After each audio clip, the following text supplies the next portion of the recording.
নমস্কার আমার প্রিয় শ্রোতা বন্ধুরা, আমরা দুই সই মনামি ও গায়ত্রী আবার আপনাদের স্বাগত জানাই আমাদের এই সইয়ের মঞ্চে।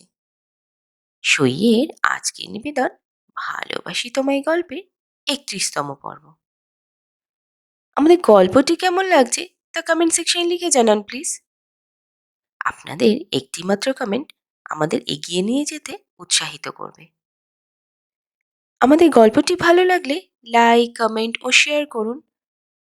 সবশেষে বেল আইকনটিও প্রেস করুন। আর হ্যাঁ, সইকে সাবস্ক্রাইব করতে ভুলবেন না যেন। সঙ্গে থাকুন। আমরা আমাদের পূর্ববর্তী পর্বে জানতে পারলাম যে সোহম ফ্ল্যাটে একা একা তার মায়ের কথা চিন্তা করে।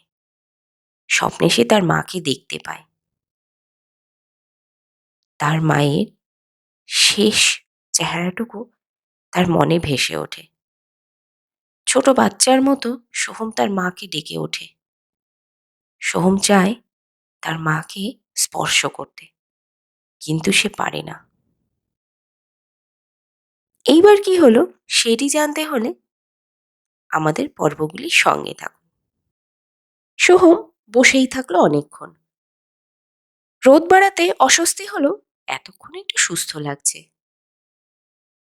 সূর্যের আলো মনের ক্ষতটা যেমন আড়াল করে দিল, অনেকটা যেমন আলো অন্ধকার সরিয়ে দেয়, ঠিক সেরকম।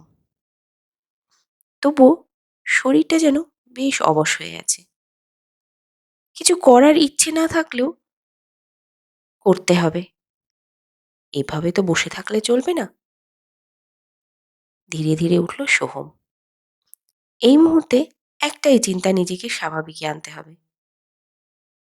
উঠে দাঁড়ালো। কিছু ধোয়া কাপড় বের করে আবার ধুতে লাগলো। মেজে রাখা বাসন আবার ধুয়ে রাখলো। ঘর ঝেড়ে মুছে স্নানে ঢুকলো। তাও তার সময় কাটে না। এবার বসলো রং তুলি নিয়ে। ক্যানভাসের রং তুলির আঁচল সোহমের ভেতরের অস্থিরতাকে অনেকটা ঠান্ডা করে দিল। তাও চাপা কষ্টটা কেমন যেন নড়ে চড়ে বসেছে। এত দাবিয়ে রাখার চেষ্টা সত্ত্বেও দাবতে চাইছে না। খাবার এলেও মুখে তুলল না আজ। নিজেকে পরিপাটি করে সাজানোর ইচ্ছেও রইল না। একটু আগাছোলা হয়ে উস্কো খুস্কো চুলে একটা টি শার্ট গলিয়ে রওনা দিল ইনস্টিটিউটে। সময়ের খানিকটা আগেই এসে পড়েছে। এখনো খোলেনি ইনস্টিটিউট। চা খেলো ১ কাপ। সোহমকে দেখে কালুদা বলল, দাদা, তোমার কি শরীরটা খারাপ?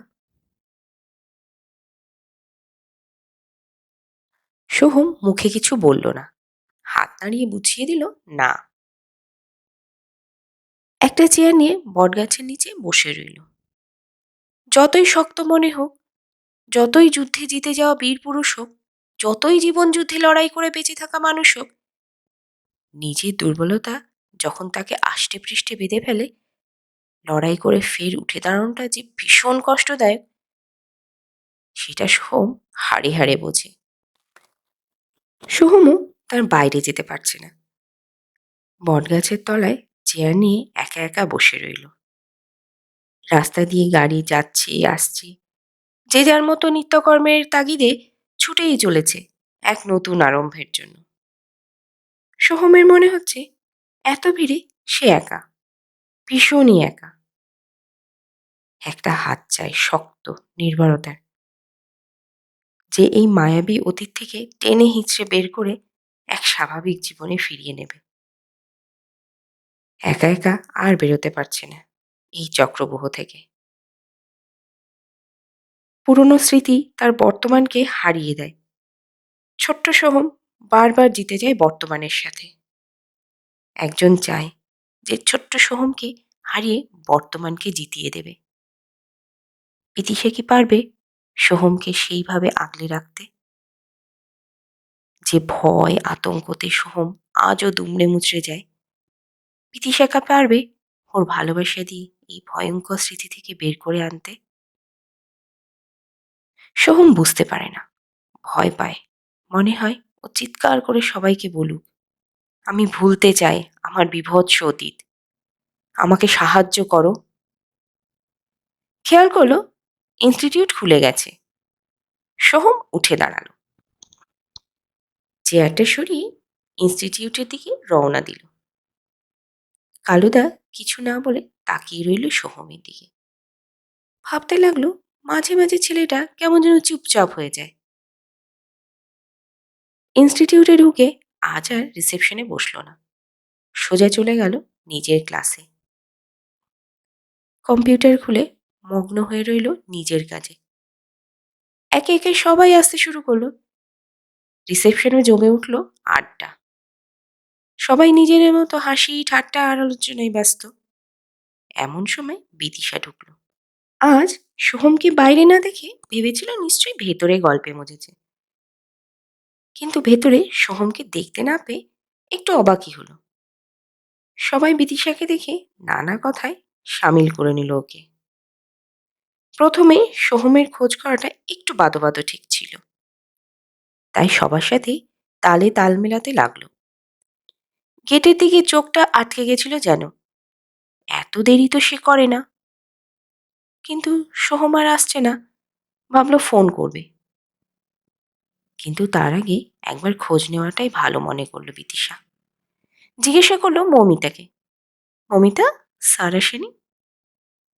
কে, সোহম স্যার? না, আসতে দেখিনি তো আজ। কেন, আপনার সাথে কথা হয়নি? না, সকালে তাড়াহুড়োতে আর কথা হয়নি। ফোন করে নিন না, ওটাই ভালো হবে।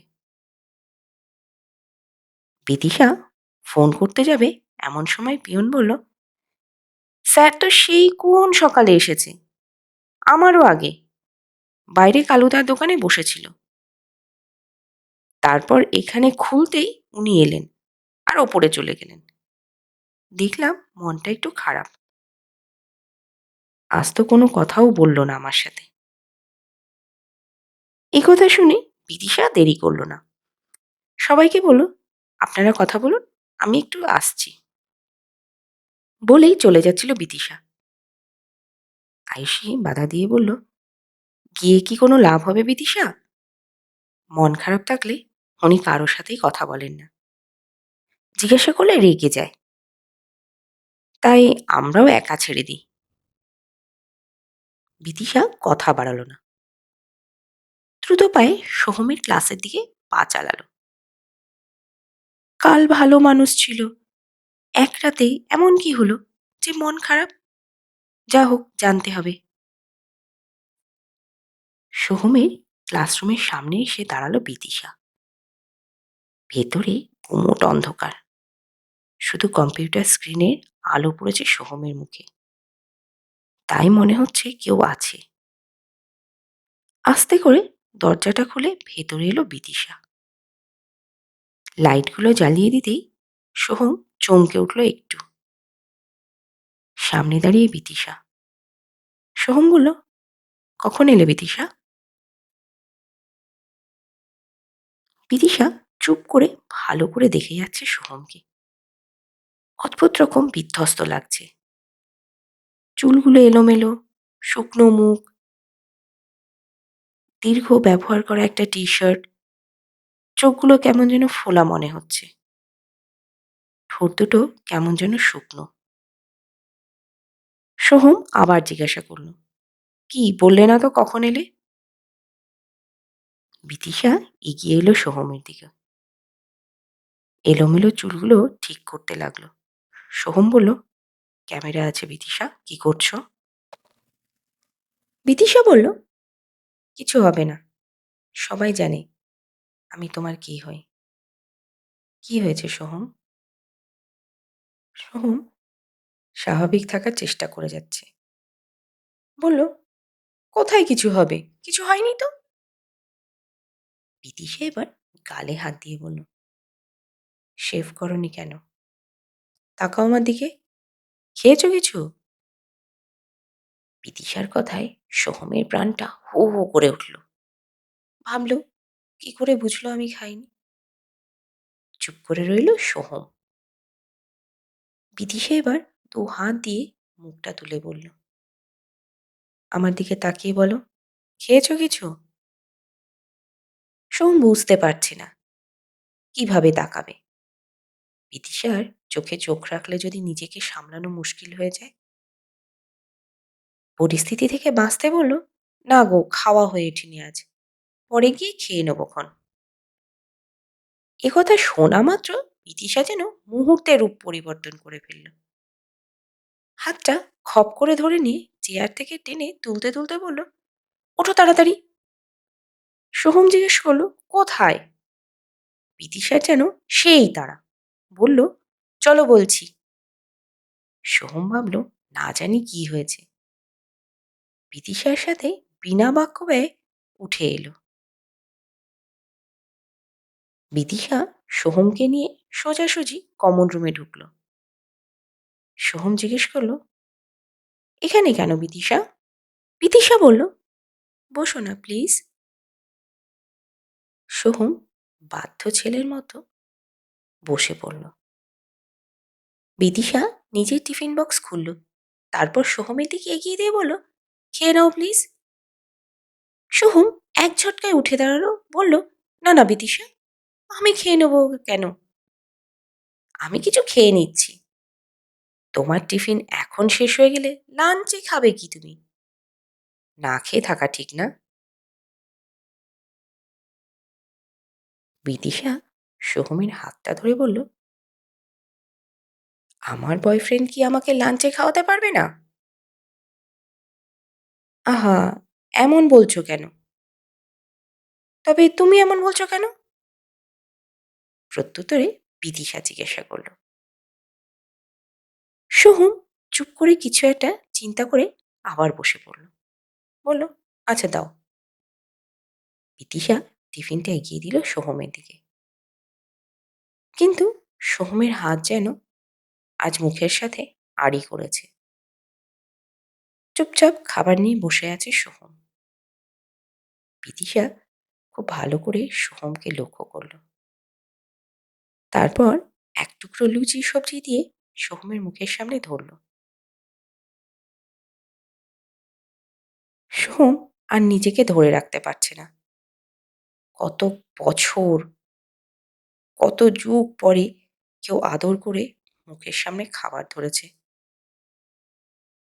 কতদিন গেছে না খেয়ে, কতদিন গেছে না ঘুমিয়ে, কত রাত জেগেছে কেঁদে, কেউ খোঁজ রাখেনি। কেউ ভালোবাসার হাতটা এগিয়ে দিয়ে বলেনি, আমি আছি। সোহমের চোখ ঝাপসা হতে লাগলো। পকেট থেকে রুমাল বের করে চশমার ফাঁক দিয়ে চোখ মুছতে লাগলো। বিদিশা জিজ্ঞেস করলো, কি হলো? চোখে কিছু ঢুকেছে বোধহয়। আমি দেখবো? না না না, ঠিক আছে। তবে মুখ হলো। পরম স্নেহে, আদরে, ভালোবাসায় নিজের হাতে খাইয়ে দিতে লাগলো সোহমকে। সোহমের গলাটা কান্নায় বুঝে আসছিল। ভাবতে লাগলো, কথায় বলে মেয়েরা মায়ের জাত, একদম সত্যি কথা। মেয়েরা যে রূপেই থাক না কেন, মাতৃত্ব তাদের জন্মগত স্বভাব। নইলে কি করে এত মমতায় বেঁধে রাখতে পারে? মনের ক্ষততে কিভাবে প্রলেপ দিতে হয়, এটা বোধ হয় তাদের থেকে কেউ ভালো জানে না।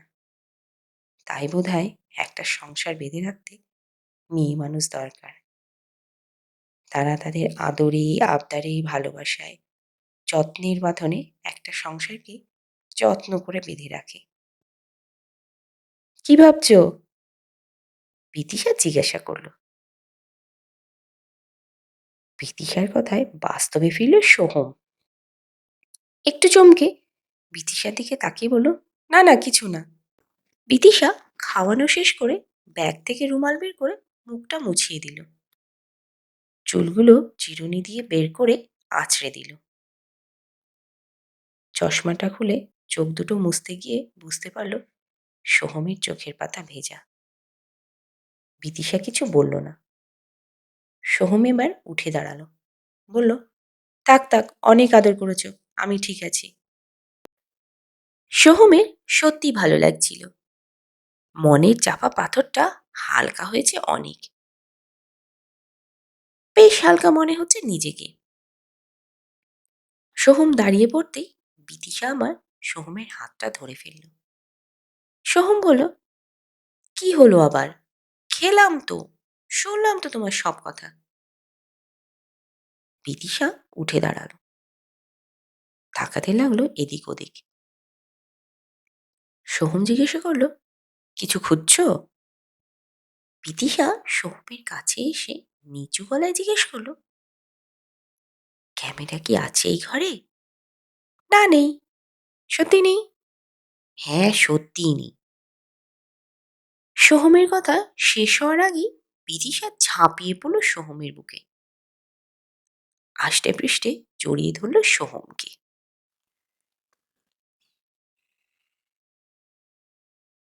তো বন্ধুরা, কেমন লাগলো আজকের পর্ব? আজকের পর্ব ভালো লাগলে কমেন্ট সেকশনে লিখে জানান প্লিজ। আজ এই পর্যন্তই। খুব তাড়াতাড়ি আবার দেখা হবে। ধন্যবাদ। ভালো থাকবেন।